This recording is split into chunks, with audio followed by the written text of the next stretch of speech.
Sa ngalan ng Ama at ng Anak at ng Espiritu Santo, Amen. sumainyo ang Panginoon. At sumainyo rin. Magandang umaga po sa inyong lahat. Magandang umaga rin po, Father. Welcome po sa inyo dito sa Pambansang Dambana at Parokya ni Santo Padre Pio. Tayo po ay nasa Sabado sa ika-4 na linggo sa panahon ng muling pagkabuhay ng ating Panginoong Yesus. Sa atin pong pagsasama-sama at pagdulog sa banal na Eukaristiyang ito, ang hangad natin ay kagalingan.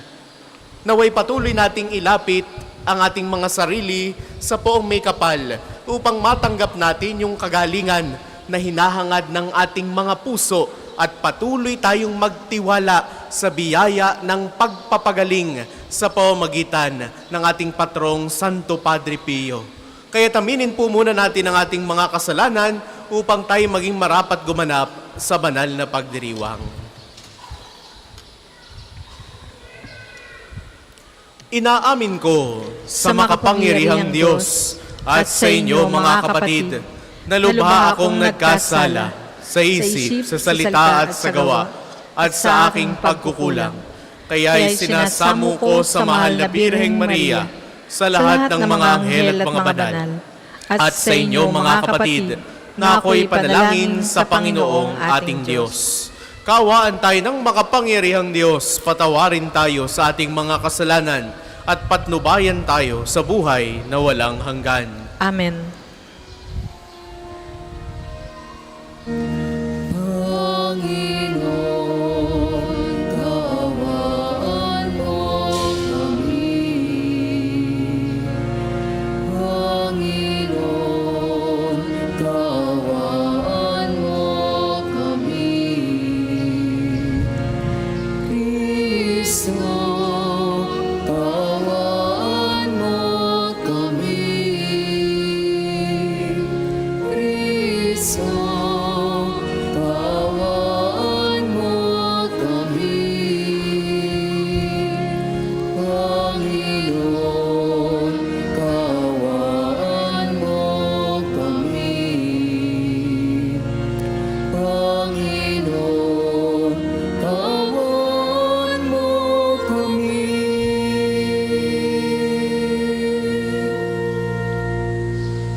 Manalangin tayo.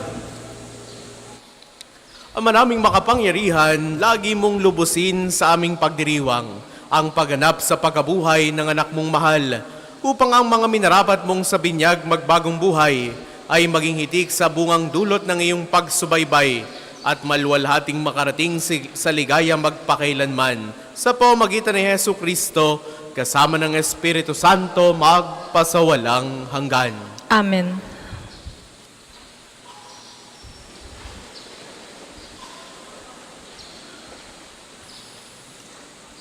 Pagbasa mula sa mga gawa ng mga apostol. Nang sumusunod na araw ng pamamahinga, halos lahat ng tao sa lungsod ay nagkatipon upang pakinggan ang salita ng Diyos. Inggit na inggit ang mga Hudiyo nang makita nila ang makapal na tao, kaya't nilait nila at sinalungat si Pablo. Ngunit buong tapang na sinabi ni na Pablo at Bernabe, sa inyo muna dapat ipahayag ang salita ng Diyos. Yamang itinakwil ninyo ito, hinatulan ninyo ang inyong sarili na hindi karapat-dapat sa buhay na walang hanggan. Kaya't pupunta kami sa mga hintil, sapagkat ganito ang iniutos sa amin ng Panginoon. Inilagay kita sa maging ilaw sa mga hintil upang maibalita mo ang kaligtasan hanggang sa dulo ng daigdig. Nagalak ang mga hintil nang marinig ito at nagpuri sa Panginoon dahil sa salita niya, at sumampalataya ang mga hinirang para sa buhay na walang hanggan. Kaya't lumaganap sa buong lupain ang salita ng Panginoon. Ngunit Sinulsulan ng mga Hudiyo ang mga babaeng sumasamba sa Diyos at kilala sa lipunan. Gayon din ang mga lalaking pinuno ng lungsod. Ipinausig nila sina Pablo at Bernabe at pinalayas sa lupaing iyon. Kaya't ipinagpag ng dalawa ang alikabok sa kanilang mga paa bilang saksi laban sa mga taga-roon. At sila'y nagtungo sa Ikonyo. Ang mga alagad naman sa Antioquia ay natigib ng galak at napuspos ng Espiritu Santo. Ang salita ng Diyos. Salamat sa Diyos. Salmong tugunan.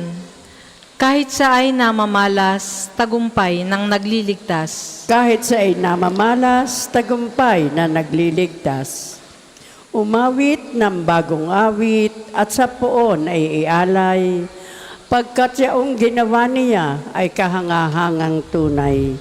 Sa sariling lakas niya at taglay na kabanalan, walang hirap na natamo, yaong hangad na tagumpay. Kahit sa ay namamalas, tagumpay ng nagliligtas. Ang tagumpay niyang ito'y siya na rin ang naghayag. Sa harap ng mga bansay, nahayag ang pagliligtas. Ang pangako sa Israel, lubos niyang tinutupad. Kahit sa ay namamalas, tagumpay ng nagliligtas. Tapat siya sa kanila at ang pag-ibig ay wagas. Ang tagumpay ng ating Diyos kahit saan ay namalas. Magkaingay na may galak, yaong lahat sa daigdig. Ang poon ay buong galak na purihin sa pag-awit. Kahit sa ay namamalas, tagumpay ng nagliligtas. Ang lahat po ay magsitayo.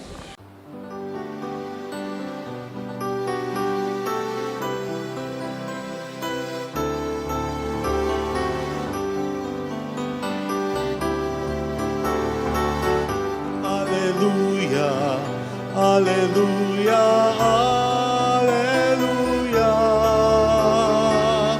hallelujah, hallelujah, hallelujah, hallelujah.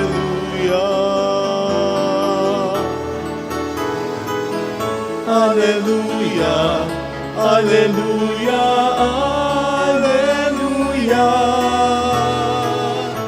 Hallelujah, hallelujah, hallelujah, hallelujah. Sumainyo ang Panginoon. At sumainyo rin. Ang mabuting balita ng Panginoon ayon kay San Juan. Papuri sa iyo, Panginoon. Noong panahong iyon, sinabi ni Jesus sa kanyang mga alagad, "Kung ako'y kilala ninyo, kilala na rin ninyo ang aking Ama. Mula ngayon ay kilala na ninyo siya at inyong nakita." Sinabi sa kanya ni Felipe, "Panginoon, ipakita po ninyo sa amin ang Ama at masisiyahan na kami." Sumagot si Jesus, "Matagal na ninyo akong kasama, Felipe. Hindi mo pa ako nakikilala. Ang nakakita sa akin ay nakakita na sa Ama. Bakit mo sinasabing ipakita mo sa amin ang Ama? Hindi ka ba naniniwalang ako'y sumasa Ama at ang Ama'y sumasa akin? Ang mga salitang sinasabi ko ay hindi ko sinasabi sa ganang aking sarili. Ang Amang sumasa akin ang gumaganap ng kanyang mga gawain. Maniwala kayo sa akin. Ako'y sumasa Ama at ang Ama'y sumasa akin. Kung ayaw ninyong maniwala sa sinasabi ko, maniwala kayo dahil sa mga gawang ito. Sinasabi ko sa inyo, ang nananalig sa akin ay makagagawa ng mga ginagawa ko at higit pa rito, sapagkat pupunta na ako sa Ama at anumang hilingin ninyo sa Ama sa aking pangalan ay gagawin ko upang maparangalan ang Ama sa pamamagitan ng Anak. Gagawin ko ang anumang hihilingin ninyo sa pangalan ko." Ang mabuting balita ng Panginoon. Pinupuri ka namin, Panginoong Hesukristo. Sa inyo pong lahat na naririto at nakikibahagi sa ating banal na pagdiriwang, sa mga sumasama po sa atin sa pamamagitan ng ating Facebook Live, sa inyo pong lahat na humihiling ng kagalingan sa pamamagitan ni Santo Padre Pio, muli po ay magandang umaga sa inyong lahat. Magandang umaga rin po, Father. We want to see God. Gusto nating maranasan ng Diyos. Gusto nating makita ang Diyos. Sino ba naman ang hindi? Kaya nga tayo naririto, no? Sa umagang ito, sa araw na ito ng Sabado, sa pamamagitan ng banal na misang ito, ang misa ng pagpapagaling sa pamamagitan ni Santo Padre Pio. Nang may mga nanggaling pa sa iba't ibang lugar, mga karatig bayan, mga karatig lalawigan, pinipili natin at pinipilit na pumunta dito upang matanggap yung kagalingang hinahanap natin, upang matugunan yung pananalangin na ating paulit-ulit ng dinudulog sa Diyos. Kaya nga, sa araw na ito, kaugnay ng ating pong mga napakinggang pagbasa, 3 punto ang akin pong iiwan para po sa ating pagninilay. Unang bagay, sabi ni Jesus, pagtiwala. Trust God. Sabi ni Jesus sa mabuting balita, makikilala ninyo ang Ama sa pamamagitan ko. Sa Ebanghelyo, paulit-ulit yang binibigyang diin, kung kilala ninyo ako, makikilala rin ninyo ang aking Ama. This presents that as we continue to develop our relationship with God, there should always be communication. Hindi po pwedeng ang pagkakakilala mo sa Diyos ay konsepto lang. Ang Diyos ay ito, magaling, makapangyarihan. Ang Diyos ay ito, ibinibigay ang aking pangangailangan. Ang Diyos ay ito, napakataas, malayo sa tao. Kaya nga sa araw na ito, ibinibigay ni Jesus ang kanyang sarili, magtiwala kayo sa akin, makipag-ugnayan kayo sa akin, kilalanin niyo ako upang makilala ninyo ang Ama. Our knowledge of God should be relational. Ipinapakita nito na ang pagpapagaling, ang kaligtasan ay hindi lamang basta himala na okay, nangyari iyan dahil mayroong milagro. No, ito'y isang pahiwatig sa atin ng presensya ng Diyos sa ating buhay. Nangyayari yan dahil ginusto ng Diyos. Hindi nagkataon lang. Sa lahat sa ating naparito, bumabalik upang magpasalamat dahil natanggap nila yung kanilang panalangin o kaya natanggap nila yung kagalingan. Hindi yan basta isang himala. That is the product of the love of God. That is the product of how God moves in our lives. Sa bawat haplos ng kagalingan, sa bawat panalangin ng pag-asa, ang Diyos Ama'y nagpapakilala sa atin sa pamamagitan ng ating Panginoong Jesucristo. Kaya't sa araw na ito, binibigyang diin ni Jesus, magtiwala sa Kanya. Sa panahong tayo nalilito, sa panahong hindi na natin alam ang gagawin, sa panahong desperado na tayo, lumapit tayo kay Jesus. Ginagamit ng Diyos ang Kanyang anak upang ipadama sa atin ang Kanyang presensya. Kaya nga't naririyan din si Santo Padre Pio. Paulit-ulit tayong lumalapit sa Kanya. Paulit-ulit natin siyang kinakapitan upang matanggap yung ating hinahangad sa ating buhay. Siya'y isang kasangkapan ng habag, siya'y isang kasangkapan ng kagalingan, pero alam nating ang Diyos ang nagpapagaling. Kaya't muli, number 1, magtiwala sa Diyos. Ikalawa, sabi ni Jesus, manalangin. Paano ba tayo makikiugnay sa Diyos kung wala tayong gagawin? Hindi naman po pwedeng nakikipagtitigan lang tayo sa Diyos at okay na. Let us ask Him, Lord, pagalingin mo ako. Lord, heto ang gusto ko. Lord, bakit ganito ang nangyayari sa amin? Ang halimbawa ni Santo Padre Pio, halimbawa ng pananalangin. Si Padre Pio ay hindi lamang kilala dahil sa mga sugat na tinamo ng kanyang katawan o yung tinatawag nating stigmata na sugat ng ating Panginoong Hesus, kundi kilala si Santo Padre Pio dahil sa kanyang walang sawang pananalangin para sa mga may sakit. Maghapong umuupo sa kumpisalan at si Padre Pio nakikiisa sa paghihirap ng tao. Para kay Santo Padre Pio, ang kagalingan ay hindi hiwalay sa krus. Suffering is always associated with a cross. Kaya't alam natin yung kwento ni Kristo. Sa kanyang paglalakbay sa Kalbaryo, bit-bit at pasan niya yung krus.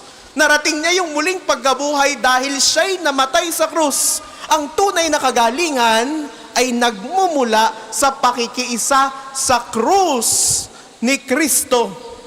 Kaya't sa banal na Eukaristiyang ito ng pagpapagaling, hindi natin tinatanggihan yung sakit. Hindi natin tinatanggihan yung hirap. Kaya nawa ang ating panalangin na hindi lamang basta, Lord, alisin mo itong problema ko. Lord, alisin mo na itong paghihirap na ito. But let us continue to ask God for the strength, for the courage that we may be able to surpass all these kinds of problems. Ialay natin ito para sa lahat ng mga naghihirap.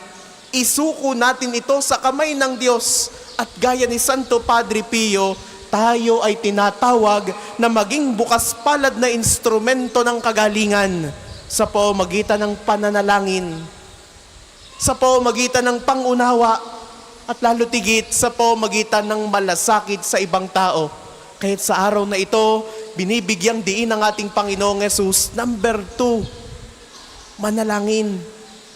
Paano malalaman ng Diyos ang hinahangad mo? Paano ka makikiugnay sa Diyos kung hindi ka magdadasal? Paano ka lalalim sa pananampalataya kung hindi ka sisimba? That's why we're here. Paulit-ulit tayong lumalapit dito because we want healing. Therefore, connect yourself to God. At kahuli-hulihan, 3 punto, sabi ni Jesus, magmahal. This is but basic. Lahat tayo nilikha sa pamamagitan ng pagmamahal. Kaya't paulit-ulit niyang pinapaalala, love without boundaries. Love without costs. Gaya ng unang pagbasang napakinggan natin kanina mula sa Gawa ng mga Apostol, kahit tinatanggihan na ang mga alagad na ito ng ilang mga Hudiyo, nangaral pa rin sina Pablo at Bernabe. At marami ang naniwalang mga Hentil. Ano ang sabi? At ang mga alagad ay puspos ng kagalakan at ng Espiritu Santo. Ano bang makukuha nila sa kanilang paulit-ulit na pagsasakripisyo? Ano bang makukuha nila sa panguusig na ibinibigay sa kanila ng mga tao? They get nothing. But they have love. Mga minamahal kong kapatid, ang tunay na kagalingan ay nagsisimula sa pagmamahal. Ang tunay na kagalingan ay naririyan sa kagalakan ng Espiritu Santo, isang kagalakang nakasalalay, hindi nakasalalay sa panlabas lamang na kaginhawaan, kundi sa panloob na katiyakan na ang bawat isa sa atin, mahal ng Diyos. Na tayo ay kanyang tinatanggap, na tayo'y hindi niya iniiwan. Kaya sa araw na ito, napakaganda ng mga paalala sa atin. Una ay magtiwala. Ialay mo sa Diyos ang iyong mga iniinda. Ialay mo sa Diyos ang iyong mga sakit sa katawan. Ialay mo sa Diyos ang mga alalahanin ng puso mo. Ialay mo sa Diyos ang mga sugat ng iyong damdamin. Trust God. You will find healing. You will find consolation in life. Ikalawa, sabi ni Jesus, manalangin. Manalangin hindi lamang para sa sariling kapakanan o sa sariling kagalingan. Manalangin para din sa kagalingan ng ibang tao, gaya ng ginawa ni Santo Padre Pio. At kahulihan, magmahal, dahil ang pag-ibig ang tunay na tanda ng kagalingan na nagmumula sa Diyos. Kung nagmamahal tayo, sa kabila ng sakit, naroon lagi ang Diyos. Mga minamahal ko, ang kagalingan ay hindi lamang pisikal. Ang kagalingan ay hindi lamang pagkawala ng ating mga iniinda sa katawan. Minsan, ang mas kailangan nating kagalingan ay yung puso na punong-puno ng galit. Yung puso na punong-puno ng takot. Yung puso na punong-puno ng pagdududa. Hayaan nating hipuin ni Jesus ang ating buong pagkatao upang tuluyan nating makamtan yung kagalingan. At nawa, sa pamamagitan ng panalangin ni Santo Padre Pio, naway matanggap natin ang biyayang mapagpagaling. Unay sa ating sarili at sa pamamagitan natin ang ibang tao. Panghawakan po natin ang mga pananalita ng ating Panginoong Hesus sa araw na ito. Tandaan, magtiwala, tandaan, manalangin, at tandaan, magmahal. Dahil sabi rin ni Santo Padre Pio, panalangin ang pinakamahusay na sandata na mayroon tayo. Ito ang susi sa puso ng Diyos. Uulitin ko po, panalangin ang pinakamahusay na sandata na mayroon tayo. Ito ang susi sa puso ng Diyos. Gamitin nawa natin ang susing ito. Buksan natin ang puso ng Diyos.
Magsitayo po ang lahat.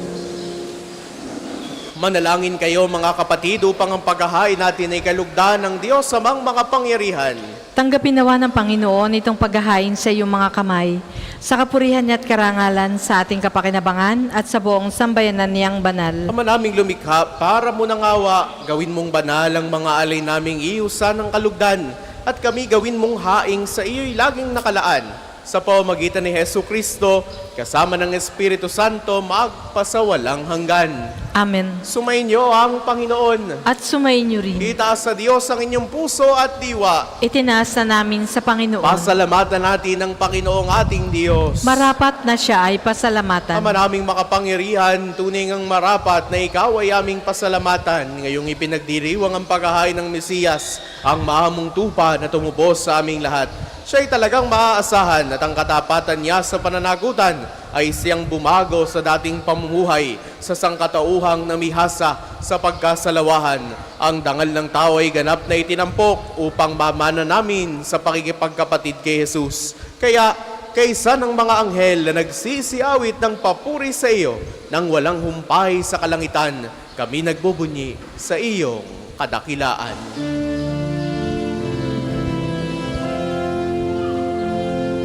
Santo, Santo, Santo, Panginoong Diyos, napupuno ang langit at lupa ng kadakilaan mo.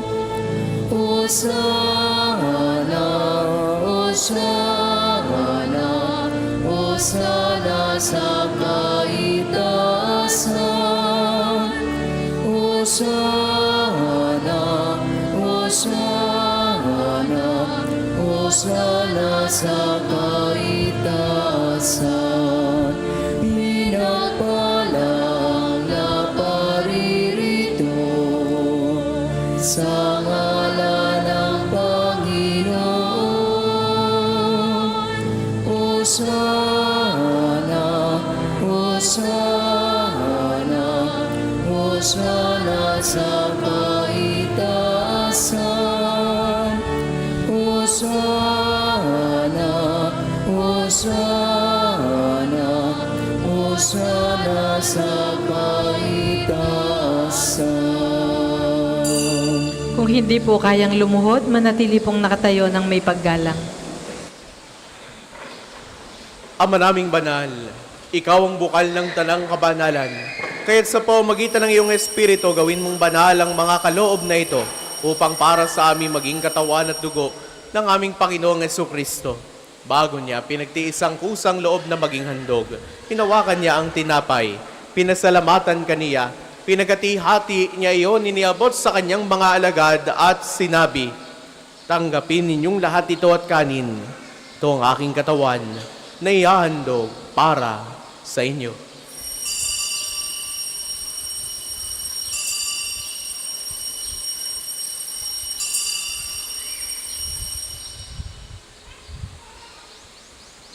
Gayun din naman noong matapos ang hapunan, hinawakan niya ang kalis, uli kanyang pinasalamatan, iniabot niya ang kalis sa kanyang mga alagad at sinabi, tanggapin ninyong lahat ito at inumin.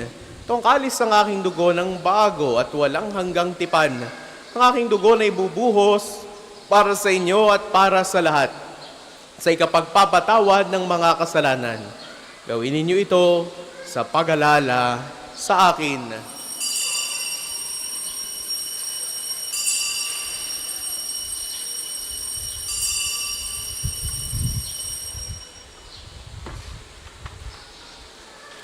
Ipagbunyi natin ang misteryo ng pananampalataya. Si Kristo'y namatay, si Kristo ay nabuhay, si Kristo ay babalik sa wakas ng panahon. Ama, ginagawa namin ngayon ang pag-alala sa pagkamatay at muling pagkabuhay ng iyong anak. Kaya tiniaalay namin sa iyo ang tinapay na nagbibigay buhay at ang kalis na nagkakaloob ng kaligtasan. Kami nagpapasalamat dahil kami iyong minarapat na tumayo sa harap mo para maglingkod sa iyo. Sinasamo namin kaming magsasalo-salo sa katawan at dugo ni Kristo ay mabuklod sa pagkakaisa sa pamamagitan ng Espiritu Santo. Ama, lingapin mo ang iyong simbahang laganap sa buong daigdig. Puspusin mo kami sa pag-ibig kay San Leon na aming papa at ni Gilbert naming obispo at ng Tanang Kaparian. Alalahanin mo rin ang mga kapatid naming nahimlay nang may pag-asang sila'y muling mabubuhay. Gayun din ang lahat ng mga pumanaw. Kaawaan mo sila at patuloyin sa iyong kaliwanagan, kaawaan mo at pagindapatin kaming lahat na makasalo sa iyong buhay na walang wakas. Kaisa ng mahal na Birheng Maria na Ina ng Diyos, ni San Jose na kanyang kalininis-linisang esposo, kaisa ng mga apostol at ng lahat ng mga banal ni Santo Padre Pio na namuhay dito sa daigdig ng kalugod-lugod sa iyo, may pagdiwang nawa namin ng pagpupuri sa ikararangal mo sa pamamagitan ng iyong anak na aming Panginoong Jesucristo. Sa pamamagitan ni Kristo, kasama niya at sa Kanya ang lahat ng parangal at papuri ay sa iyo, Diyos amang makapangyarihan, kasama ng Espiritu Santo, magpasawalang hanggan. Amen, amen, amen.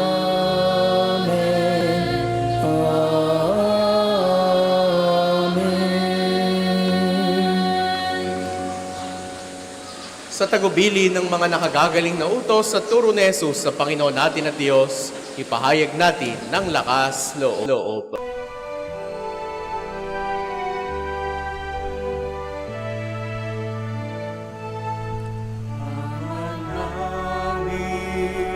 Sumasalangit ka, sambahin ang ngalan mo.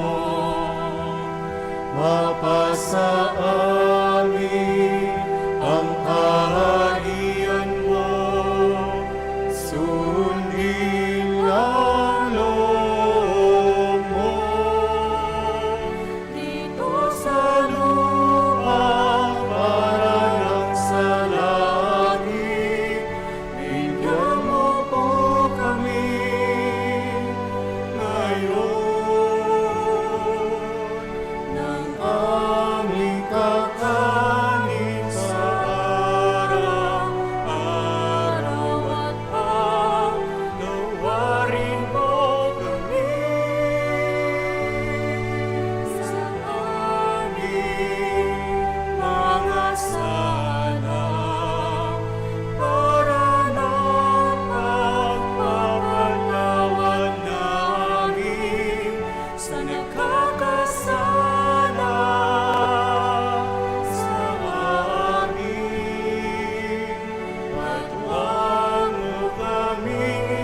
Hinihiling namin kami at iya sa lahat ng masama pagkalooban ng kapayapaan na araw-araw.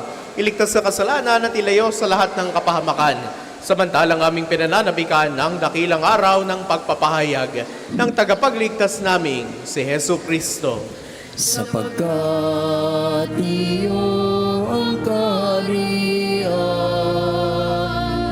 at ang kapangyarihan at ang kapurihan magpakailanman. Amen. Panginoong Jesucristo, sinabi mo sa iyong mga apostol, kapayapaan ang iniiwan ko sa inyo, ang aking kapayapaan ang ibinibigay ko sa inyo. Tungayan mo ang aming pananampalataya at huwag ang aming mga pagkakasala. Pagkalooban mo kami ng kapayapaan at pagkakaisa ayon sa iyong kalooban.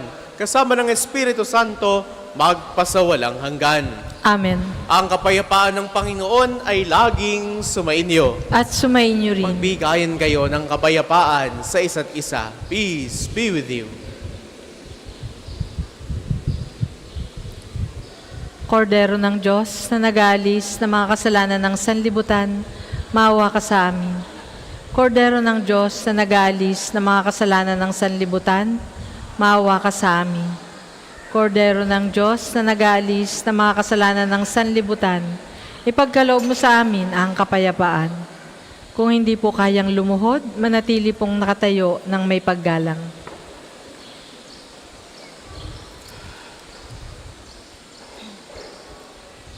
Ito ang kordero ng Diyos. Ito nag-aalis ang mga kasalanan ng sanlibutan, mapalad ang mga inaanyayahan sa kanyang piging. Panginoon, hindi ako karapat-dapat na magpatuloy sa iyo, ngunit sa isang salita mo lamang ay gagaling na ako.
Manalangin tayo. Ama naming mapagmahal, sa pinagsaluhan naming banal na pakikinabang, ang amin nawang pag-ibig ay lalong madagdagan ng ginawa namin sa pag-alala sa anak mong mahal na nagutos si pagdiwang ang huling hapunan. Sa pamamagitan niya, kasama ng Espiritu Santo, magpasawalang hanggan. Amen. Sumainyo ang Panginoon. At sumainyo rin. Naway pagpalain kayo ng makapangyarihan at laging nagmamahal sa ating Diyos, ang Ama at Anak at Espiritu Santo. Amen. Ang misa'y nayalay na, umayo kayong mapayapa. Salamat sa Diyos.